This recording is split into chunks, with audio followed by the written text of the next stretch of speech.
आज मोदी जी के प्रयासों से योगा विश्व भर में प्रसिद्ध होने लगा है, और वो इसलिए क्योंकि योगा न केवल शारीरिक बल्कि मानसिक स्वास्थ्य को भी मजबूती प्रदान करता है, इंसान को तनाव से दूर और हिम्मत और हौसले के करीब लेकर जाता है। चलिए, आप शुरू से ही फिट रही हैं। जब इंडस्ट्री में आपका आगमन हुआ था, शुरुआत की दौर की बात करूँ, तब भी आपको फिटनेस कहा गया था। क्या फ़र्क देखती हैं आप जब हम फिटनेस की बात करते हैं? पहले मैं एक चेन स्मोकर हुआ करती थी। चेन स्मोकिंग करते करते जिमिंग करती थी, एंड सोमरस शराब का सेवन भी करती थी। तो तब फिटनेस मेरे लिए एक ट्रेंड जैसा था, लेकिन आज फिटनेस मेरे लिए एक लाइफस्टाइल बन चुका है। आज मैं उन तमाम पदार्थों का सेवन नहीं करना पसंद करती हूँ जो सेहत के लिए हानिकारक होता है, जैसे cigarettes, alcohol, drugs etcetera etcetera. And एक डिसिप्लिन लाइफ जीकर मैंने ये महसूस किया है कि ज़िंदगी असल में बहुत आसान है। इसे कॉम्प्लिकेट हम करते हैं अपनी ख़राब आदतों के वजह से और अपने जंक थॉट्स के वजह से।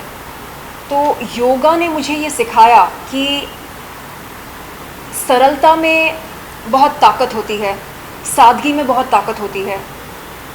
एंड यस, मैं चाहूँगी कि योग का ये जो नशा है ये हम पर से कभी ना उतरे।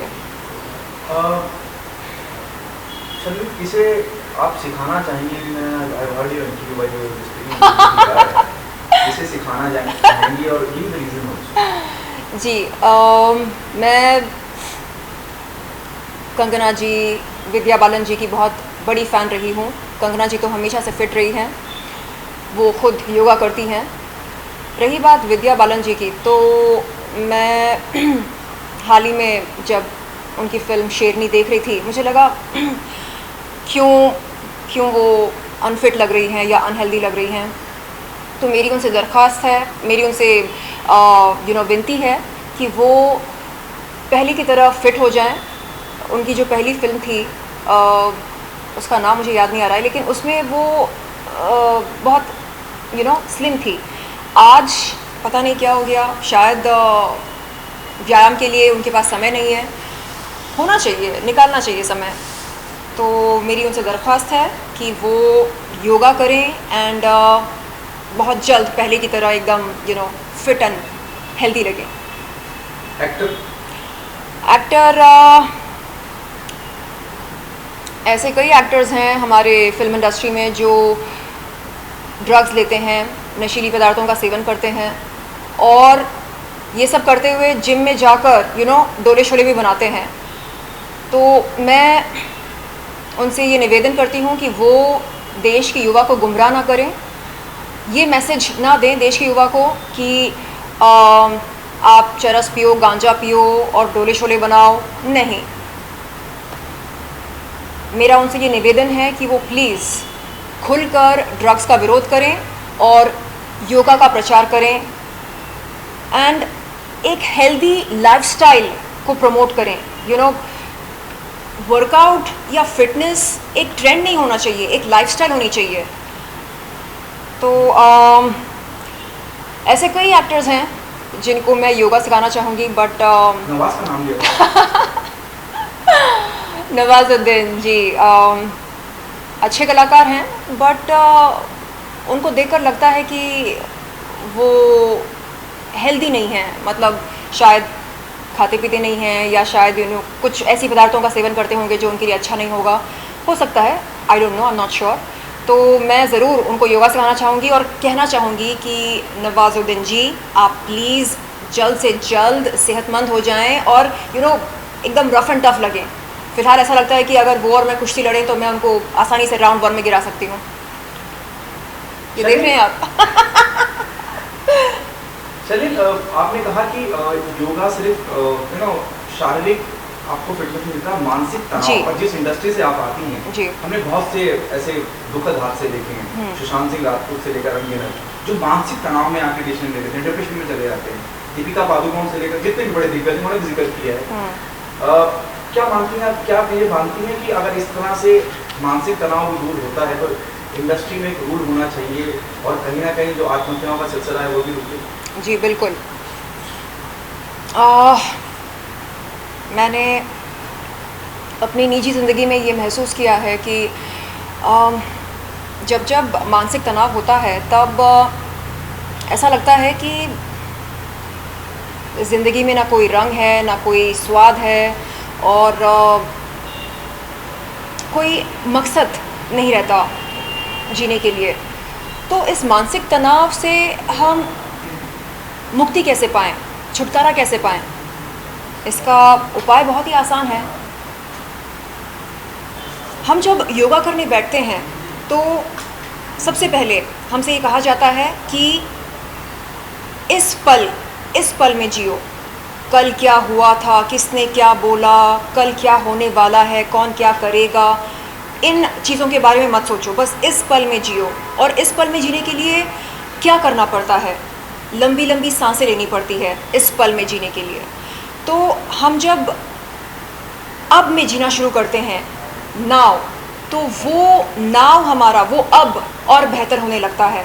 तो ऐसे स्मॉल मोमेंट्स को हम बेहतर जब बनाएंगे तब हम देखेंगे कि हमारा पूरा दिन अच्छा जाता है या पूरा हफ्ता अच्छा जाता है या पूरा महीना अच्छा जाता है।